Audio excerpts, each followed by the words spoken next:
Bonsoir à tous et bienvenue pour ce conseil municipal du jeudi 30 septembre 2021, avancé exceptionnellement à un jeudi dans la mesure où nous avons un point à voter avant le 1er octobre, ce qui explique que nous ayons eu ce petit décalage.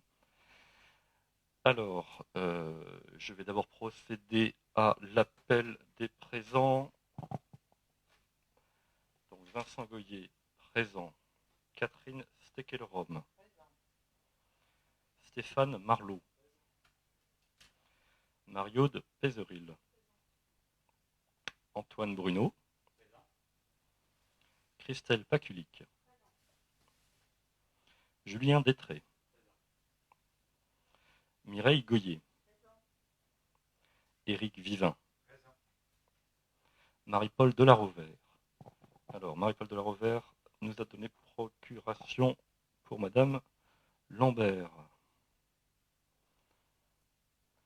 Madame Evelyne Guillermet nous a donné procuration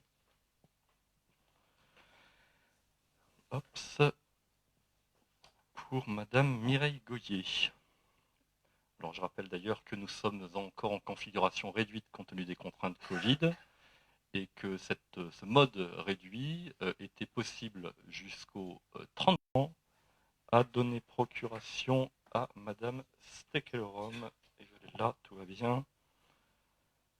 Monsieur Frédéric Sabatier. Monsieur Éric Barra a donné procuration à Monsieur Marlot.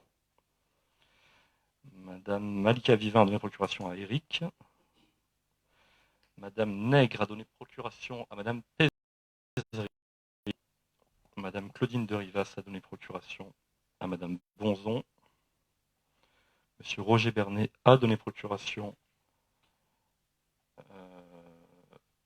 à Madame Bonzon également. Madame Béatrice Salifa a donné procuration à Monsieur Barrero.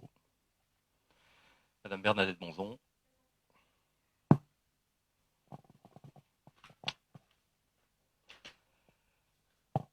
Alors, ces préalables étant faits, l'ordre du jour appelle la désignation de secrétaire de séance et je désigne Catherine Steckelrom qui excelle dans cette tâche. Catherine, tu es désignée.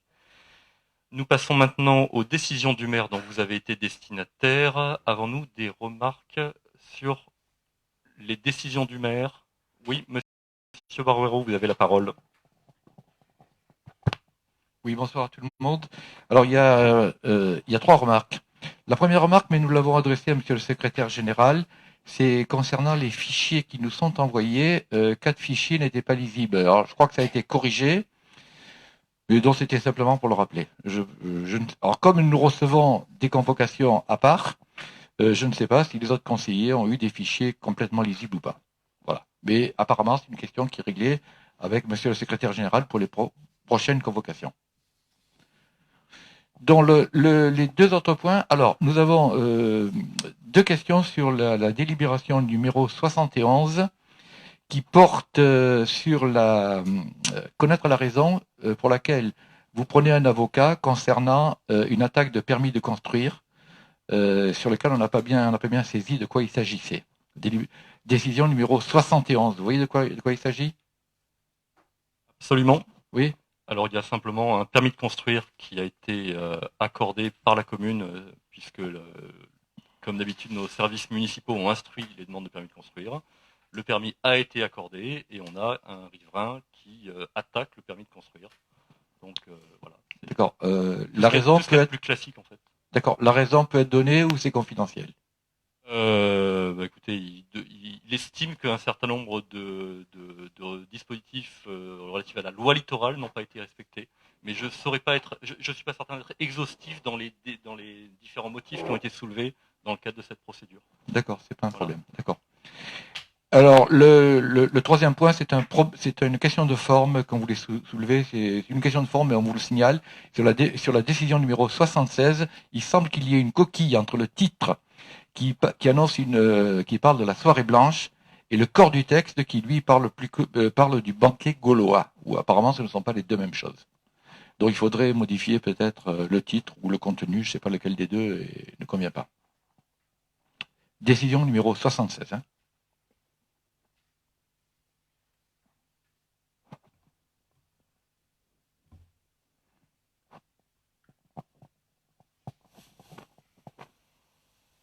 En effet, nous avons eu un même prestataire sur ces 2 soirées, et donc on a une coquille sur la désignation dans l'objet, mais pas dans la décision. Donc effectivement, on va avoir une modification, une rectification en erreur matérielle sur ce point-là. C'est bon, c'est tout. Merci.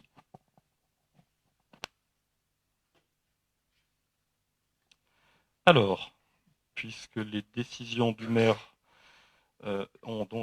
sont passées en revue, je vous propose d'approuver le procès-verbal du conseil municipal du 29 juin 2021. Avons-nous des remarques sur ce procès-verbal? Pas de remarques. Y a-t-il des votes contre? Des abstentions? Alors à l'unanimité, merci. Nous passons au point numéro 1 avec un point dédié aux finances et en l'occurrence l'objet, la taxe foncière sur les propriétés bâties. Il s'agit de limiter l'exonération de 2 ans en faveur des constructions nouvelles à usage d'habitation et la parole est à l'adjointe aux finances, Madame Pézeril. Bonsoir à tous. L'article 16 du projet de loi de finances 2019 1479 du 28 décembre 2019 pour 2020 modifie l'article 1383 du CGI en créant un nouveau régime d'exonération à compter des impositions établies au titre de l'année 2021. Donc, il s'agit d'exonérer à hauteur de 40% de la base imposable la taxe foncière pour toutes les nouvelles constructions, addition de construction, reconstruction et conversion de bâtiments ruraux en logements, en ce qui concerne donc les immeubles à usage d'habitation. La délibération peut toutefois limiter ces exonérations uniquement pour ceux de ces immeubles qui ne sont pas financés au moyen de prêts aidés de l'État prévus aux articles L301.1 et suivants du Code de la construction et de l'habitation ou de prêts visés à l'article L331-63 du même code.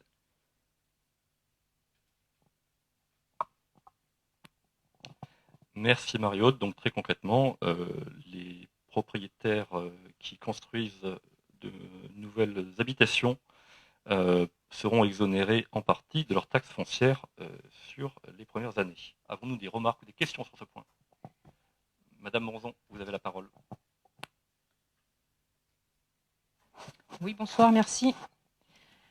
Donc on a bien compris que c'est cette délibération qui a fait qu'on a un conseil in extremis ce soir, un jeudi soir, pour le délibérer avant le 1er octobre. Du coup, dans cette... Bon, là aussi, il y a une petite coquille, on va dire, parce que dans l'ordre du jour, on parle d'exonération, et il manque le mot important qui est limitation.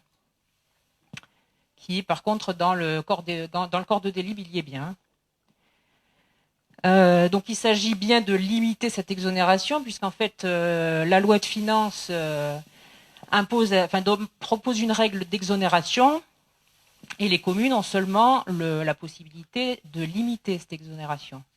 Donc vous avez choisi de la limiter à 40% minimum. Vous auriez pu faire aux Saint-Mitréens.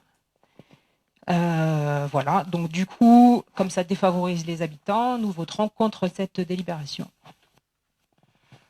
Alors Madame Bonzon, je trouve un petit peu dommage que vous n'ayez pas une vision un petit peu à plus long terme, dans la mesure où la loi, certes, impose désormais une exonération, mais que cette possibilité existait de longue date et que durant le mandat précédent, vous ne vous êtes jamais saisi de cette possibilité.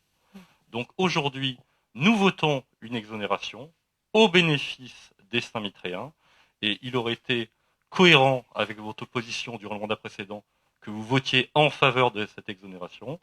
Vous votez contre, c'est votre choix, mais une fois encore, on constate qu'il vous est beaucoup plus facile de faire ce genre de proposition en étant dans l'opposition et plus aux affaires que dans le cas inverse. Donc je déplore votre position.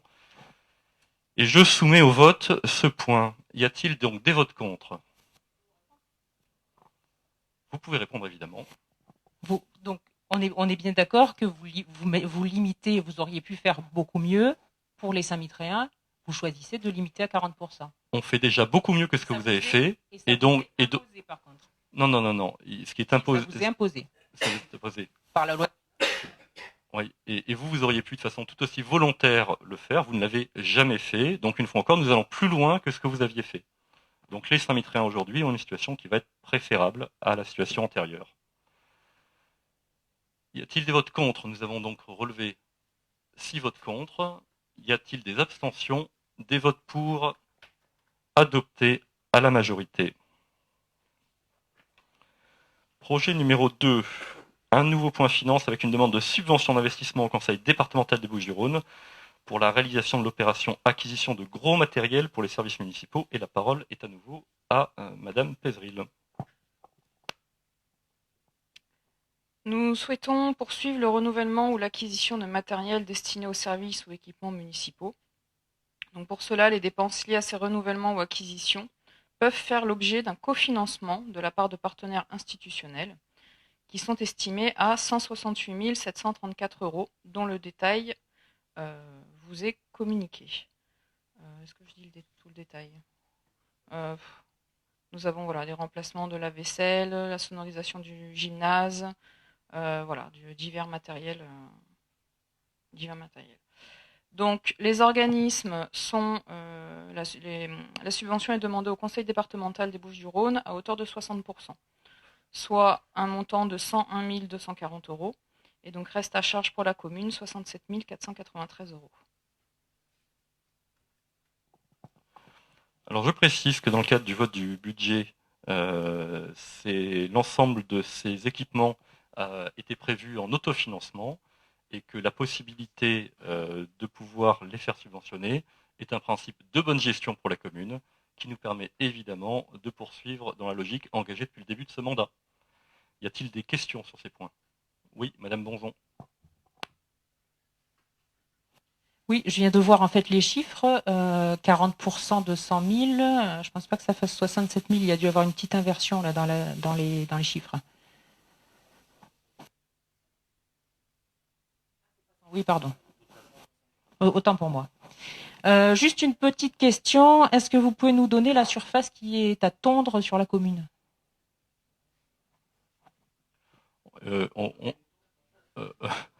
Non, on pourra vous le communiquer en demandant au service technique, mais dans la mesure où de toute manière c'est une prestation dont nous aurons besoin, on a bien la nécessité de nous équiper.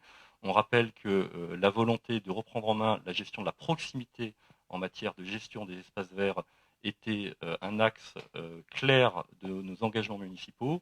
Nous avons le plaisir de voir la satisfaction de la population pour le plan fleurissement, pour les arbres plantés, et aussi bien sur le littoral que sur la place Neuve ou derrière le cimetière de la Croix-des-Mares à l'endroit du nouveau parking des Espérettes.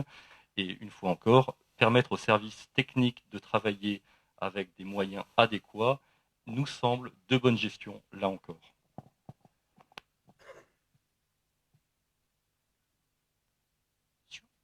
Oui, si vous avez une remarque supplémentaire, il y a aucun problème. C'était évidemment par rapport à la tondeuse à 16 718 €. Donc, on aimerait bien voir le ratio quand vous l'aurez par rapport au mètre carré à tondre. Merci. Les questions étant épuisées, y a-t-il des votes contre ce projet de délibération? Des abstentions? Des votes pour? À l'unanimité, merci à vous. Projet numéro 3. Finance encore avec une demande de subvention d'investissement à la région PACA dans le cadre du dispositif Arbre en Ville, avec sur ce sujet environnemental un rapporteur qui est Monsieur Patrick Lambert.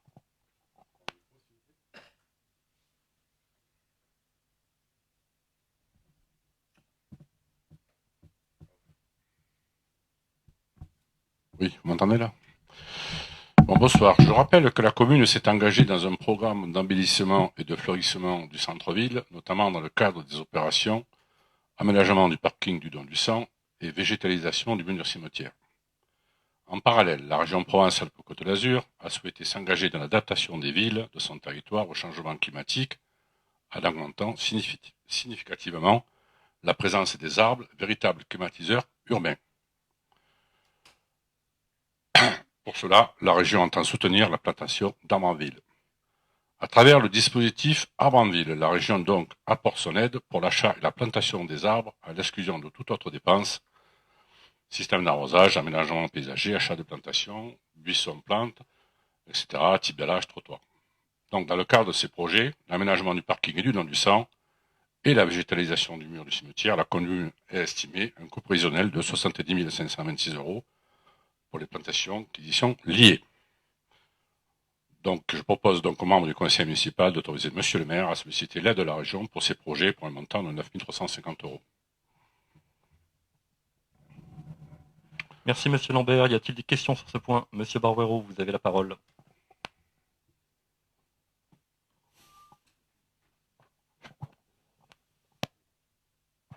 Oui, donc deux petites remarques. Une première remarque par rapport à la végétalisation de la place Neuve. C'est simplement un signalement que je fais. J'ai failli renverser une personne l'autre jour parce que je circulais à vélo et elle voulait traverser la place Neuve pour se rendre à la nouvelle boutique qui vient d'ouvrir. Elle m'a ni vu ni entendu. Donc, c'est quelque chose que je vous signale. Oui. Parce que avec la circulation de véhicules électriques maintenant qui ne sont pas audibles, je crains que la visibilité étant un peu entamée, on ait des soucis. Donc, je me remets à vous pour faire en sorte qu'il y ait quelque chose qui soit envisagé. Écoutez, c'est noté. Alors, c'est la première chose. Hein. Je vais même répondre plus structurellement. Il est prévu sur ce centre-ville en particulier de mettre en place une zone de rencontre qui est définie par une inversion des ordres de priorité, de façon à ce qu'on ait effectivement un espace apaisé. Nous avons des rues étroites, donc il est évidemment irréaliste et même pas très civique d'imaginer qu'on mette en place des lignes différentes pour toutes les catégories de personnes qui se déplacent. Par contre, la mise en place d'une zone de rencontre va instaurer donc une priorité du piéton sur le cycliste et du cycliste sur les véhicules à moteur. Donc, j'entends bien que le fait qu'il y ait des arbres vous a empêché de voir qu'une personne s'apprêtait à traverser. Il y va aussi de la responsabilité de chacun, aussi bien du piéton que du cycliste, de veiller à adapter sa vitesse à l'endroit où il se trouve. C'est le code de la route. D'ores et bien entendu, c'est une première remarque, mais qui n'a pas d'autre objet que celle-ci. Alors, deuxième remarque, c'est que vous parlez de plantation au pied du mur du cimetière. Vous demandez une subvention pour une plantation. Mais n'est-elle pas déjà réalisée, oui, cette plantation? réalisé, et alors, est-ce que c'est bien logique de demander la subvention après avoir réalisé la plantation? Celle-ci, elle a été en fait en délibération du 21 septembre, là, celle du CDDA, au niveau département. Et là, nous sommes allés chercher d'autres subventions auprès de la région, donc qui concernent donc cette délibération. Donc nous sommes allés beaucoup plus loin pour aller chercher ce total. Je vais préciser la réponse de Monsieur Lambert parce que il y a une particularité de ces subventions du Conseil régional qui ont donc la particularité de pouvoir être demandées après même que l'opération ait été réalisée. C'est le Conseil régional qui s'autorise ce fonctionnement-là. Et donc il est à nouveau de bonne gestion pour la commune, en complément des subventions qui avaient déjà été sollicitées et obtenues, d'aller chercher des subventions supplémentaires auprès de partenaires institutionnels et en particulier à la région. Pas d'autres remarques, merci. Je vous en prie. Si les questions sont épuisées, je vous propose de passer au vote. Y a-t-il des votes contre cette délibération? Des abstentions? Des votes pour? À l'unanimité. Merci à vous. Projet numéro 4, maintenant un nouveau point finance avec cette fois-ci la signature d'une convention d'objectifs entre la commune et le football club Saint-Mitre-les-Remparts, avec comme rapporteur l'excellent Julien Détré, adjoint au sport, entre autres. Bonsoir à tous. Donc on a été sollicité par l'association FC Saint-Mitre Football Club qui nous a exposé son projet de recruter 3 jeunes en contrat civique issus du club pour les professionnaliser dans le domaine du sport. Donc nous avons reçu aussi des professeurs de cette école qui nous ont exposé un beau projet. Donc nous avons souhaité nous associer à eux. Cependant, il y a des décrets qui fixent un montant maximum donc pour octroyer des subventions. De ce fait, nous sommes obligés du coup de passer par cette délibération. Donc pour la saison 2021-2022, la subvention globale accordée par la commune sera donc de 28 500 €. Elle se décompose de cette manière: 22 500 pour le fonctionnement de l'association et 6 000 € d'aide pour faciliter l'embauche au contrat civique de ces 3 jeunes.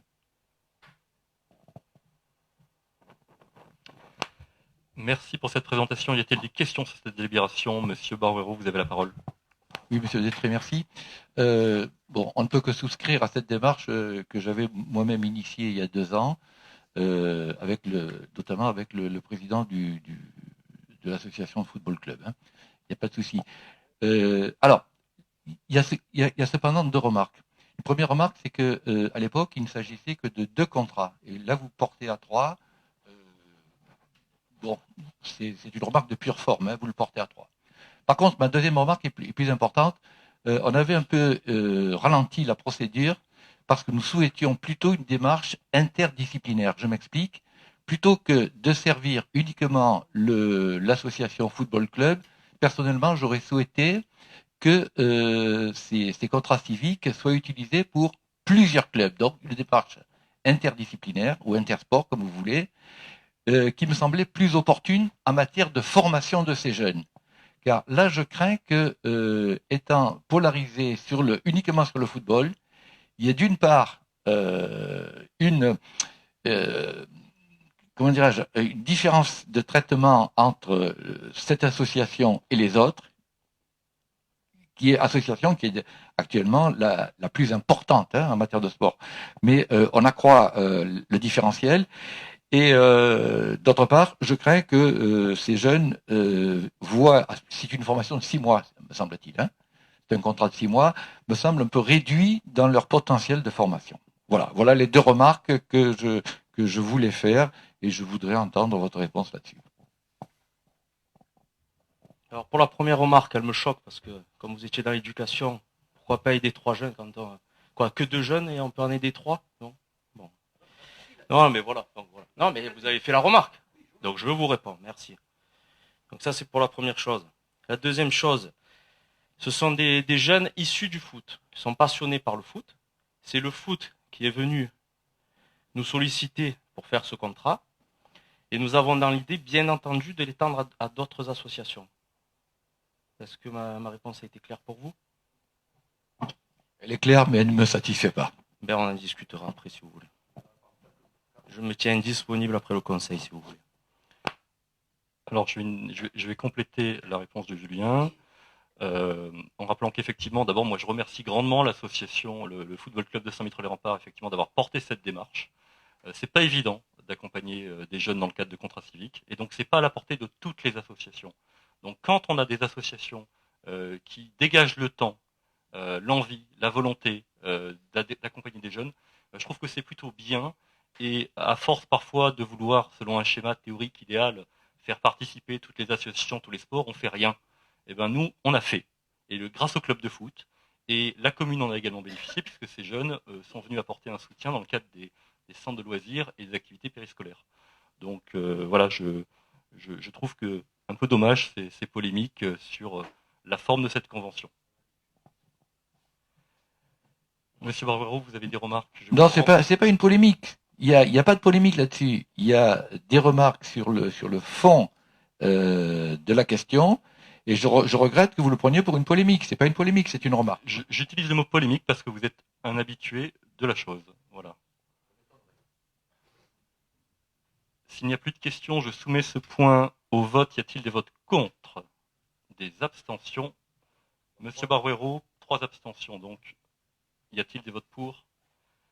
Adopté à la majorité. Merci à vous. Projet numéro 5 en matière de commande publique, attribution des lots du marché, aménagement de la zone de stationnement du Don du Sang. Alors, j'indique à l'Assemblée qu'un avis d'appel public à la concurrence avait été publié. Nous avons réceptionné les différentes offres qui ont été faites. Une analyse a été faite par le maître d'œuvre Serretti, qui a permis d'attribuer ces 3 lots. Alors, très classiquement, on attribue ces lots au mieux disant. Et par ailleurs, dans la mesure où nous avions de bonnes propositions techniques de l'ensemble des candidats, on a également pu prendre les moins disants. Donc on a à la fois le mieux disant et le moins disant. Donc c'est très satisfaisant avec une opération qui apparaît finançable à un montant inférieur à ce qui était envisagé initialement. Avons-nous des questions complémentaires sur ce sujet? Oui, Madame Bonzon, vous avez la parole. Oui, c'est bon, salué. Juste concernant le parking du Don du Sang, vous aviez promis il y a quelques conseils de nous envoyer le plan modifié. Donc, sauf si un mail s'est encore perdu, on n'a rien reçu et on regrette que vous n'ayez pas tenu votre engagement. Eh bien, écoutez, si le plan ne vous est pas parvenu, c'est évidemment une omission qui va être corrigée sitôt ce conseil municipal terminé. Voilà. Il n'y a aucun problème pour vous transmettre le plan. Je vous en remercie. Il n'y avait pas eu de consigne de ne pas vous envoyer le plan. Si nous n'avons pas d'autres questions, le projet est soumis au vote. Y a-t-il des votes contre? Des abstentions? Des votes pour? À l'unanimité, forcément. Merci à vous. Urbanisme, désormais, avec la cession de la parcelle AC 370 d'une superficie de 74 mètres carrés, cession de parcelle à Bouygues Immobilier dans le cadre d'un projet de réalisation d'un ensemble de logements à côté du complexe sportif. Donc c'est une cession qui était prévue de longue date et qui est aujourd'hui réalisée dans la mesure où nous avons donc travaillé à ce projet depuis le début du mandat, amélioré substantiellement le projet avec la création d'un deuxième accès du côté du boulevard de la Fontaine du Loup, un travail également sur la position des bâtiments, et nous sommes heureux de pouvoir accompagner cet aménagement qui devrait voir le jour prochainement avec la construction de 73 logements, 50 logements libres et 23 logements sociaux. Avons-nous des questions sur ce sujet? Pas de questions, alors je soumets au vote. Y a-t-il des votes contre? Des abstentions? Des votes pour à l'unanimité, forcément. Merci à vous. Projet numéro 7, urbanisme encore, avec l'accord pour la création d'une zone agricole protégée. Je rappelle qu'effectivement l'instauration, la mise en place d'une zone agricole protégée sur le territoire de la commune avait été actée. Donc le conseil municipal avait approuvé le projet de périmètre de la ZAP. Et il est désormais, après enquête publique, proposé d'entrer maintenant dans la processus de création de cette même ZAP. Et s'il y a des ajustements ultérieurs, ils seront réalisés dans le cadre de la révision du PLU qui est engagée par ailleurs. Mais dans la mesure où l'enquête publique était réalisée, il était important d'aller de l'avant sur un projet important pour préserver nos zones agricoles. Y a-t-il des questions sur ce sujet? Madame Bonzon, vous avez la parole. Oui, si je comprends bien ce que vous venez de dire, vous risquez de modifier le périmètre ensuite de la ZAP, c'est ça? Il y avait deux points dont on avait débattu lors de l'adoption de cette ZAP qui vont justifier, une fois encore, sans nécessité que ça se fasse dès maintenant, parce que ça se fera dans le cadre de la révision du PLU. Et plutôt que de refaire une enquête publique, une longue enquête publique, on part du principe qu'il faut acter l'existant, aller de l'avant et derrière faire les ajustements à la marge que nous avions demandé à l'époque dans le cadre de la révision du PLU. Comme ça, on ne perd pas de temps. Ouais, ok, donc c'est exactement ça. En fait, on s'étonnait que vous le validiez tel quel, et du coup, vous donnez l'explication du pourquoi. Merci. Je vous en prie. S'il n'y a pas d'autres remarques sur ce sujet, je soumets au vote. Y a-t-il des votes contre? Des abstentions? Des votes pour? À l'unanimité. Merci à vous. Projet numéro 8 dans le domaine public, convention de financement de travaux pour l'intégration souterraine des réseaux de distribution d'énergie électrique allée de la plage d'Arthur avec le SMED. Le SMED est évidemment un partenaire de la commune pour procéder à ces opérations d'amélioration du cadre de vie avec ces enfouissements de lignes électriques. Et donc, il vous est proposé d'acter le principe de la première tranche de cette opération sur les allées de la plage d'Arthur, en sachant qu'il est prévu 2 tranches de 2 ans, allée de la plage d'Arthur puis à Patorgue. Et donc là, c'est le SMED qui est à la manœuvre et c'est la commune qui cofinance, évidemment. Y a-t-il des questions sur ce sujet? Monsieur Baruero, vous avez la parole. Oui, alors comme je n'ai pas l'habitude d'avoir des soucis de polémique, je vous rappelle que c'est dans la continuité de ce qu'on avait déjà engagé, et donc on ne peut que se féliciter que vous poursuiviez. Alors, puisque vous voulez venir sur ce terrain, je rappelle que lors d'orages importants qui avaient eu lieu à l'allée de la plage d'Arthur, nous avions une rupture de poteau qui avait provoqué l'émoi des habitants, à la rencontre desquels j'étais allé, avant que vous ne décidiez tardivement de finir par vous rendre compte qu'il y avait un problème. J'avais demandé à ce qu'on priorise désormais l'allée de la plage d'Arthur et l'avenue de Patorgue dans le cadre de l'enfouissement. C'est ce qui a été fait judicieusement sur mes conseils au cours du mandat précédent. Et évidemment, nous poursuivons le travail engagé avec le SMED. Et comme ça, nous sommes complets dans l'exposé des motifs. Nous pouvons désormais passer au vote s'il n'y a pas d'autres remarques. Y a-t-il des votes contre? Des abstentions? Des votes pour? À l'unanimité, merci à vous. Projet numéro 9, éducation, avec une modification de la délibération 2020-58 concernant le tarif hors commune pour l'accueil de loisirs et la modification de la délibération 2021-33 concernant le règlement intérieur sur le tarif hors commune pour l'accueil de loisirs. Rapporteur, Madame l'adjointe Mireille Goyer. Bonsoir. Donc, par courrier, la CAF nous a indiqué qu'aucune distinction ne peut être faite selon le lieu de résidence pour les enfants accueillis au centre de loisirs. Il est donc proposé aux membres du Conseil de supprimer le tarif hors commune mentionné sous la grille tarifaire adoptée le 2 novembre 2020 et aussi de modifier le règlement intérieur voté le 12 avril 2021 au niveau de l'article 5.2 qui concerne les personnes accueillies au centre de loisirs. Cependant, il faut bien noter que les enfants extérieurs à la commune ne pourront être admis que lorsque les inscriptions des Saint-Mitréens seront terminées. On leur laisse donc une priorité. Merci pour cet exposé de motifs. Y a-t-il des questions sur ce projet de délibération? Pas de questions, je soumets au vote. Y a-t-il des votes contre? Des abstentions? Des votes pour? À l'unanimité, merci à vous. Projet numéro 10, projet métropole, avec la participation et l'engagement de la commune de Saint-Mittre-les-Remparts pour le programme Acté 2 Sequoia, à savoir l'approbation d'une convention entre la FNCCR, la Métropole Aix-Marseille-Provence, l'ALEC Métropole Marseillaise, l'Atelier de l'Environnement CPIE du Pays d'Aix et 29 communes, dont celle de Saint-Mittre-les-Remparts, avec l'approbation d'une convention de reversement. Cet exposé est très technique et je donne la parole à Patrick Lambert pour vous l'expliquer.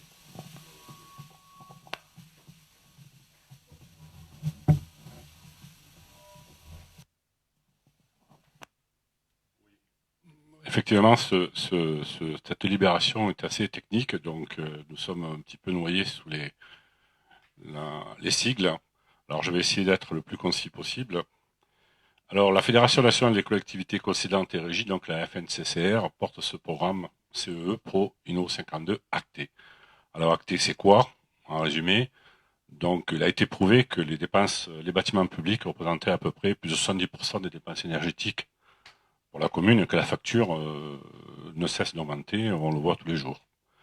Donc pour aider les collectivités locales à réduire les dépenses énergétiques et à agir pour le climat, donc la FNCCR a donc lancé ce programme Acté. Ce programme s'inscrit donc dans un cadre des dispositifs un certificat des économies d'énergie et incite donc les collectivités locales à faire des économies d'énergie par des cofinancements de travaux. Donc, dans ce cadre, la FNCCR a lancé un appel à la manifestation, AMI, donc projet Sequoia.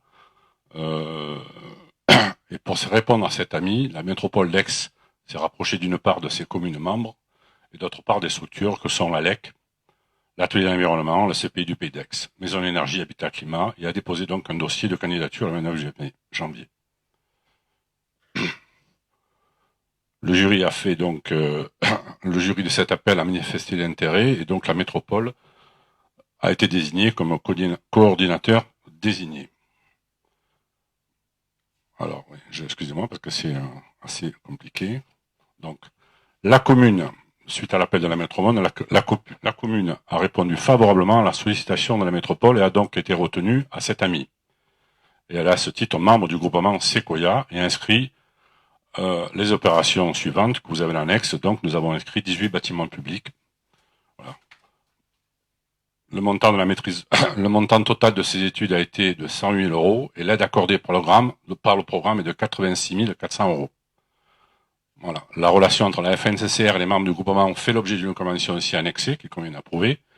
Par ailleurs, les modalités administratives et techniques et financières du dispositif font l'objet aussi d'une convention de reversement qui convient également d'approuver. J'espère avoir été relativement court et clair. Alors, Patrick, je vais compléter en clarifiant encore Oui. plus. Il y a deux principes qui guident cette délibération. C'est le souci de l'environnement et de la bonne gestion. Et donc, nous profitons d'un appel à manifestation d'intérêt pour pouvoir faire réaliser des études énergétiques, de performance énergétique, d'une grande partie de nos bâtiments communaux, en vue de réaliser ultérieurement des travaux. Y a-t-il des questions sur cette délibération? Monsieur Barbero, vous avez la parole. Alors sur le principe, on ne peut que souscrire à cette démarche d'économie d'énergie, ça semble évident. En revanche, Monsieur Lambert, vous ne nous avez pas éclairé sur la liste des bâtiments que vous retenez. Oui. Alors, on a été un peu surpris, je dois vous le dire, de voir figurer, par exemple, dans la liste un bâtiment récent, comme l'espace Belfond, qui, à mon avis, est tout à fait dans la norme des économies d'énergie, à moins qu'il y ait des choses que nous ignorions. D'autre part, dans les montants que vous faites figurer, vous chiffrez les mêmes choses pour des petits bâtiments que pour des grands, y compris l'église paroissiale, dont on se demande comment on peut y faire des économies d'énergie. Mais enfin, peut-être que vous allez nous l'expliquer.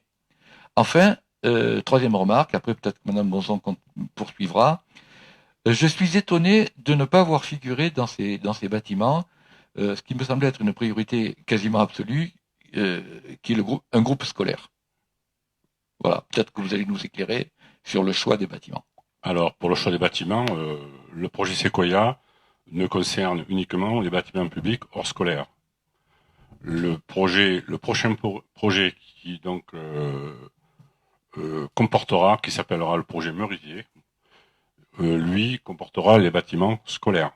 Donc, pour l'instant, nous sommes restés, donc la demande de la métropole, sur ces bâtiments qui ont été identifiés par nos services techniques, sur les 18 bâtiments publics, sur 24 que nous rencontrons, donc 18 publics plus 6 scolaires. Ça, c'est pour votre réponse. Ensuite, au niveau des études énergétiques, les coûts des études ont été calculés par bâtiment, ce qui veut dire qu'en fait, on se retrouve sur des études thermiques et des études de faisabilité. Donc, c'est une montant d'aide maximum que nous avons pu utiliser dans chaque bâtiment. Ensuite, il est clair, comme vous dites, qu'il y aura peut-être des ventilations de bâtiment à l'autre suivant les travaux qu'il y aura à faire. Alors, je répondais à votre question, ou pas? Je confirme effectivement que le projet Merisier fera l'objet d'une délibération dans le cadre d'un conseil municipal ultérieur concernant les bâtiments scolaires. Et par ailleurs, le montant identique de toutes ces études en fait, est affiché selon le principe de fongibilité, c'est-à-dire qu'il y a des bâtiments qui nécessiteront effectivement des études plus importantes que d'autres, et on pourra répartir le temps de travail de l'économe qui sera en charge de cette analyse d'un bâtiment sur l'autre. Donc on a une forme de mutualisation de l'agent qui va venir faire ce travail d'études sur l'ensemble de nos bâtiments municipaux. Et vous estimez que forcément les bâtiments les plus récents n'ont pas à faire partie de ce travail global pour la commune. On trouve pertinent au contraire de les intégrer parce que ça peut être une façon d'avoir une vision, une fois encore, collective, globale et non pas fractionnée pour gérer ces questions d'économie d'énergie qui se traitent efficacement quand on ne laisse pas un bâtiment de côté sous prétexte qu'on suppose que forcément il n'y a rien à faire. Parfois on a des surprises. Alors, ok, vous avez répondu sur 2 des questions sur 3.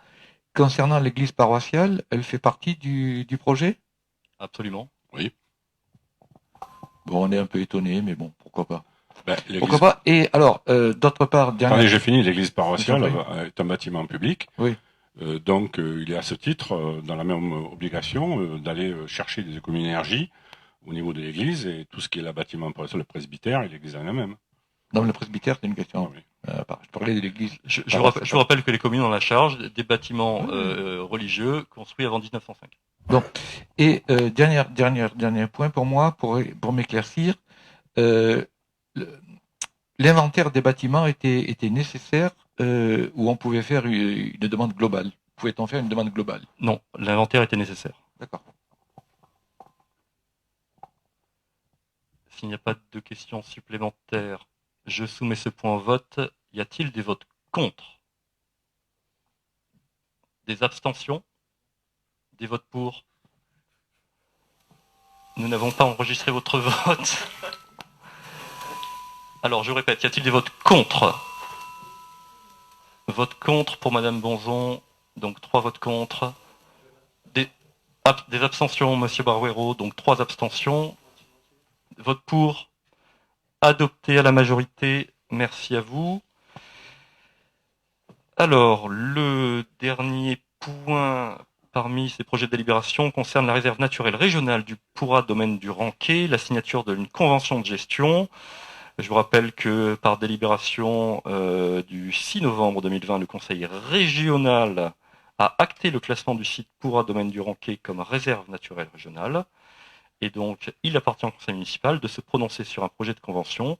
Et je tiens à saluer et à remercier l'ensemble des agents et des services qui ont participé à l'élaboration de cette convention, aussi bien parmi les services municipaux que parmi les services de la région, les services du conservatoire du littoral, les services du conseil de territoire, et j'espère ne pas en oublier. Voilà. Et non, pas l'ONF pour le coup. Y a-t-il des questions sur ce projet de délibération? Pas de questions. Y a-t-il des votes contre? Des abstentions? Des votes pour? À l'unanimité, merci à vous. Alors, l'ordre du jour appelle à présent l'examen de questions diverses qui ont été transmises par Monsieur Barouero il y a quelques jours, avec 3 questions. D'abord, un bilan des séjours de vacances. Monsieur Barouero, vous nous demandez le nombre de bénéficiaires, les organismes contractuels, les types de séjours et le montant de l'aide municipale.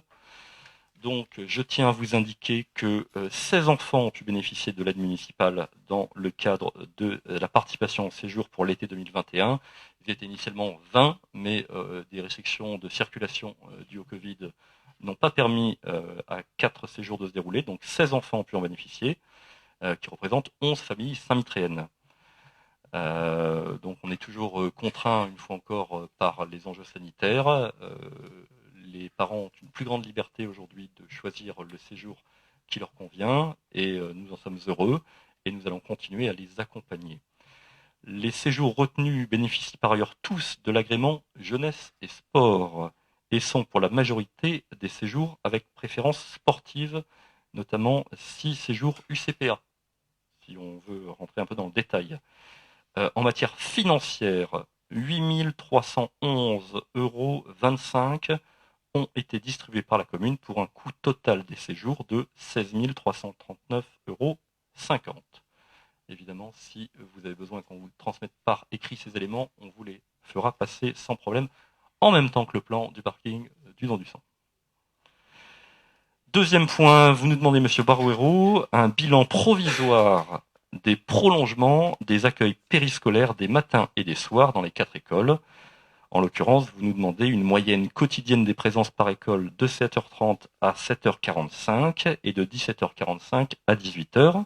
Vous nous demandez également quel est le supplément de coût salarial pour la commune. Alors, Monsieur Barouero, c'est une excellente question que vous nous posez, puisqu'elle nous permet de rappeler effectivement que cette nouvelle équipe a décidé d'allonger les temps de garderie pour le plus grand bénéfice des familles. Et nous avons dès à présent, en maternelle Vaillant, le matin, 5 enfants qui viennent dès 7h30 et 5 enfants qui restent jusqu'à 18h. À l'élémentaire Vaillant, 6 enfants concernés à partir de 7h30 et 7 qui restent jusqu'à 18h le soir. En maternelle Rostand, 6 enfants le matin et 6 le soir. Et en élémentaire Rostand, il nous est indiqué 5 enfants le matin et 10 enfants le soir. Nous avons donc un total sur l'ensemble de nos écoles de 22 enfants le matin entre 7h30 et 7h45 et de 28 enfants le soir entre 17h45 et 18h. Un total de 50 enfants pour lesquels nous avons une amélioration du service rendu à la population. Et je tiens à vous indiquer que le prolongement de ces activités périscolaires n'a eu aucune conséquence sur la masse salariale de la commune.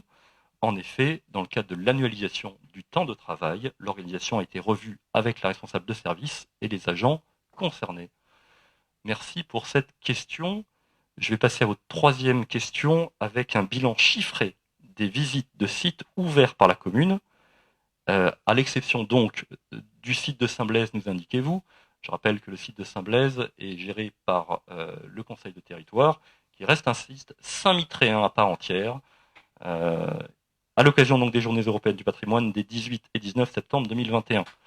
Là encore, c'est l'occasion de saluer le travail réalisé par les élus et les services pour enfin permettre aux Saint-Mitréens de découvrir un certain nombre de lieux qui sont fermés sinon en permanence à la population. C'est l'esprit des Journées du patrimoine que nous avons souhaité retrouver, tout comme nous avions souhaité retrouver l'esprit de la fête de la musique au mois de juin. Et je suis heureux qu'effectivement les Saint-Mitréens et les extérieurs aient pu venir profiter de ces lieux.